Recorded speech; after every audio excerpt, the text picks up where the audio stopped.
AVC, what's up? It's me, yours truly. I am back to post another quick video here. This is going to be just kind of what's been spinning video, just things I've been playing over the past week or so. I did one of these a few weeks ago and people seemed to kind of enjoy it a bit. I got some good feedback and I really enjoyed making it, so I thought, yeah, I may try to do this on somewhat of a regular. So yeah, just another video I'm putting out this week. I seem like I've been putting out more videos than like Michael Jackson in the 80s this past week, but just kind of catching up with you guys. But yeah, so let's just kind of jump right into it. Things I've been playing, nothing around new finds or anything of that nature, because I've kind of already shown those in recent finds videos. So this is all stuff that was kind of already in the collection that I've been playing this past week. And considering I haven't had to work outside of the office at all last week, it was a lot of time spent in here, so a lot of time to listen. So let's just kind of jump right in. We'll start here with Everything But the Girl, Amplified Heart. Definitely one of my go-to albums by them. Tracy Thorn, just one of the most amazing, just soft, awesome voices. Love her vocal delivery. Of course, they had that big hit Missing off of that one, but fantastic group. As I was flipping through the stacks, kind of went past this one a couple of times, and I was like, let me go back and refresh my my listing of just one of the masterpieces, which is Joy Division, Unknown Pleasures from 1979.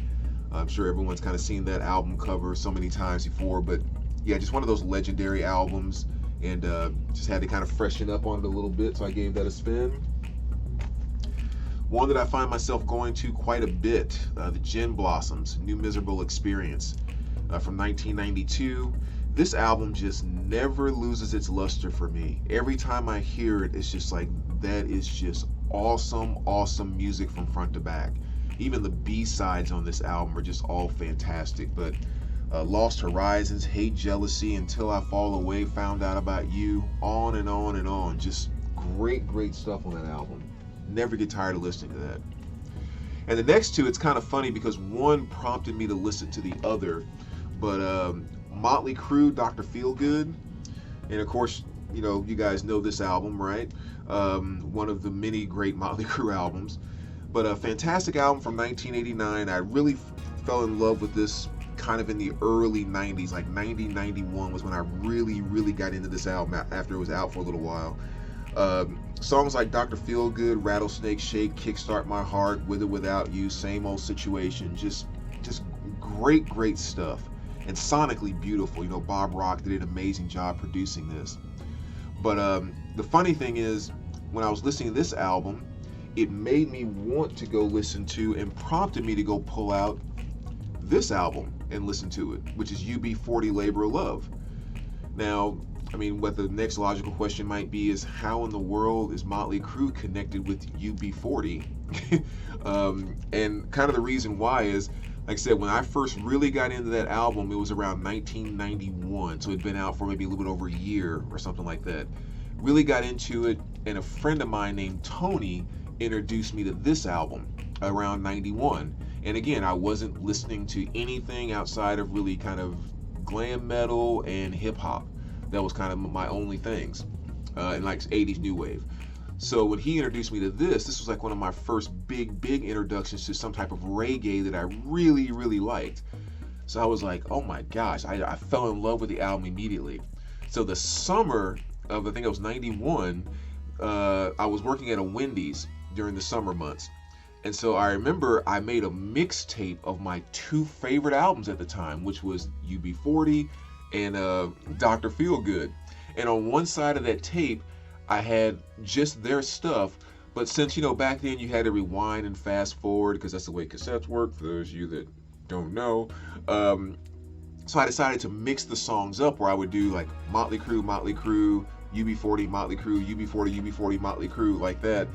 And so in my mind, when I was listening to Dr. Feelgood at the very end of Kickstart My Heart, I just had this kind of subconscious, you know, just this reaction that the next song is supposed to be Groovin' by UB40. And it almost felt a little weird that that wasn't the next song that came on after Kickstart My Heart. And it made me kind of chuckle a little bit, and I actually went over and grabbed this album. I was like, I'm going to play that next. So just amazing how, you know, not only the songs, but even like the order that you had songs on a mixtape years and years and years ago can still just kind of like trigger stuff just like that. But fantastic album, definitely my favorite album by UB40. Songs like Here I Am, Tears from My Eyes, Groovin', probably my favorite song on there. The Way You Do the Things You Do, a cover they did of the Temptations song, and they should have left that alone. Kingston Town, Wear You to the Ball, Impossible Love, just all kinds of great stuff on there. So still just a very awesome album for me. And Eccentrics, this is Shattered Existence. I picked this up a few months ago, and I spun it once and thought it was, actually I spun it twice and thought it was just like an awesome record. So I decided to do kind of a heat check when I saw it the other day, and I was like, let me spin it again just to make sure it really was as good as I thought it was when I first picked it up. And it was. Just fantastic metal album, I guess kind of on the thrash side, but nice music on vinyl pressing on red vinyl. So that was a good one. And then we move over here to Sweet Janet. This is Janet Jackson, Dream Street. This is her album from 1984. Kind of her release before she really became big with Control and Rhythm Nation and all that was about to come over the next few years. But Dream Street's kind of a cool album. The title track is definitely the best song on the album. I remember watching that video a lot when I was a kid. And that track kind of gives you a little bit of a hint of the Janet that was going to come.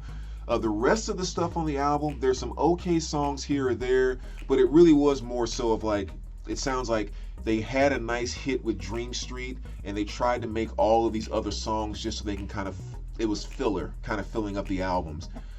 Really kind of seeing if they could rely more on the technology that was there in the 80s to do some of the synth stuff and electronic stuff that was being done, as opposed to really letting Janet take the forefront, which is probably why Janet went to Control as her next thing, because when she stepped out front, really, it was when she just boomed.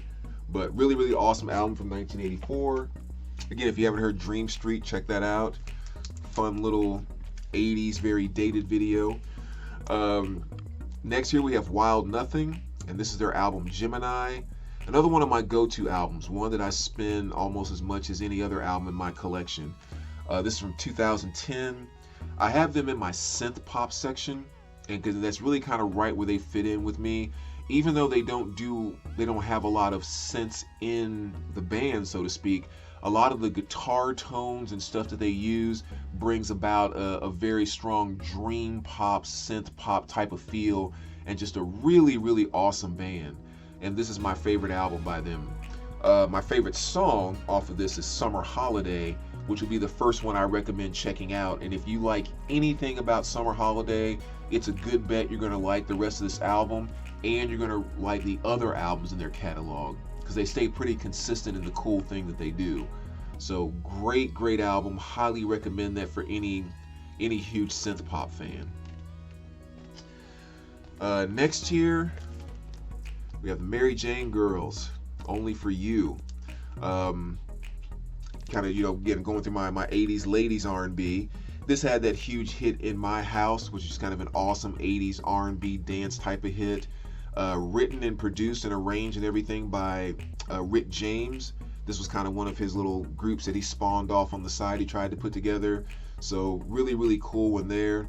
And kind of a fun thing about that too, not to take up too much time, but Rick James and Prince actually toured together for quite some time. Kind of before Prince became gigantic, Prince was opening for Rick James.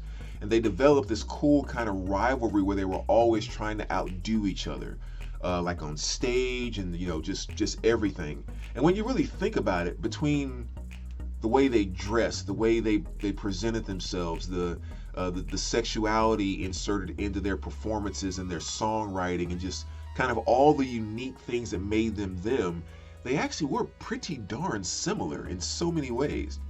So they had this nice little competition that was kind of taking place between their stage performances, which started to extend outside of the stage as well. Because when you had stuff like Rick James working with the Mary Jane Girls trying to perform his female supergroup, like all of a sudden you have Prince with Vanity 6 trying to perform his, make his female supergroup. And I think they actually came out before the Mary Jane Girls did. But then when you kept on moving forward, and then you had like The Time by Prince, well, then you had The Process, or just Process, that came out by Rick James.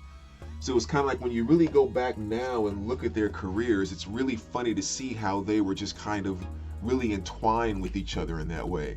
And just, two amazing artists. So just some little background, blah, blah, blah. But moving right along, I gave Elton John Greatest Hits a spin. Again, just going back to some of the classics. Really, really great listen. And I was watching some VC videos the other day, and there was a pop-up on the side of a Stereolab, a live performance, and I clicked on it and kind of watched that, and it made me want to go back and spin some of their stuff. So I went and pulled out Dots and Loops, just one of a number of albums I have by them, but for some reason I go to this one more frequently. And quite frankly, I think it's the cover. I can't even say the songs on here are so much better than the others. It's just that always catches my eye. But really, really awesome band, very unique. One of those bands, like when you hear a Stereolab song, you know it's a Stereolab song. So just really, really great stuff there. And the thing I like about them too, get the rambling here, is that like none of them individually are like the most incredible at what they do. In other words, the lead singer is not like the most incredible lead singer in the world or the most incredible vocalist. The guitar player is not the most incredible guitar player. The synth player, like on and on and on. But when you take the individual things that they do and put it together to make the whole just becomes something that is just so incredible. And the music that they have just has so many different emotional pieces in it, and it's giving me some of the things I get when I listen to synth pop. It's giving me some of the things when I listen to pop vocalists, some of the things I get when I listen to jazz. It's just like all of these beautiful things that come together. So an amazing, amazing group. Even sometimes on some songs it'll sound like the lead singer and what the background is singing are two different songs. It's like it's two people singing two different songs, but they come together and layer over top of each other in a way that's just like, that is genius, because that's what it's all about, right? It's not about how well you can play guitar, how well you can sing. It's about how good is the music that you make. Like, that's really all that matters. So Stereolab to me just kind of personifies the ability to make beautiful, just amazing music. But next on my spin list was Empire Records soundtrack from 1995. This was a Record Store Day release, I think in 2012 or somewhere around there. I'm really glad I picked it up when I did too, because it just kind of skyrocketed overnight in terms of price. But really, really great album, great movie too. If you haven't seen it for some reason, you have to go back and watch it. But stuff with like the Gin Blossoms, the Cranberries. The main reason I wanted at the time was the song A Girl Like You by Edwyn Collins. I really wanted that.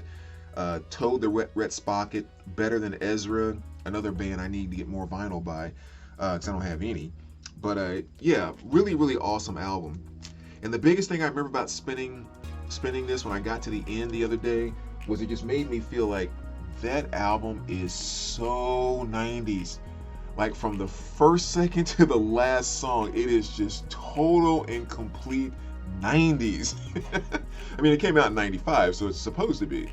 But it's like, it was so 90s, it almost felt like I need to go to another genre and spin something different just to get this 90s off of me, because it's just overwhelmingly a 90s sound to that soundtrack. And the last two here, Phil Collins, The Singles. Just an awesome 2 LP greatest hits right there. I mean, you can kind of see the track listing. All the songs that pretty much we typically know, but it's just those ones that you know, but sometimes you just have to put them on and spin them just to go back and relive, oh, that is what made them so amazing in the first place. So great 2 LP set, nice greatest hits. I mean, I do have the box set right down there with all the studio albums, but that's kind of where these greatest hits to me come in handy sometimes when you just want to, you're working or whatever, want to kind of just throw it on and hear all the hits. And I like having those on hand. And last but not least, a little Tom Cochran, Mad Mad World, 2 LP here from 2016 pressing, but it came out, the album was released in 1991. And of course he had that big hit, Life is a Highway, on there. which my brothers and I, again, one of those songs we just love. When it came on the radio or the video came on, it was just one of those jump up and time to dance around and have a good time. Just so some good feel rock music right there. So excuse me. So there you go, VC. That's kind of what I've been spinning over the past week or so. As always, let me know what you think, and we'll talk to you soon. All right, take care, guys.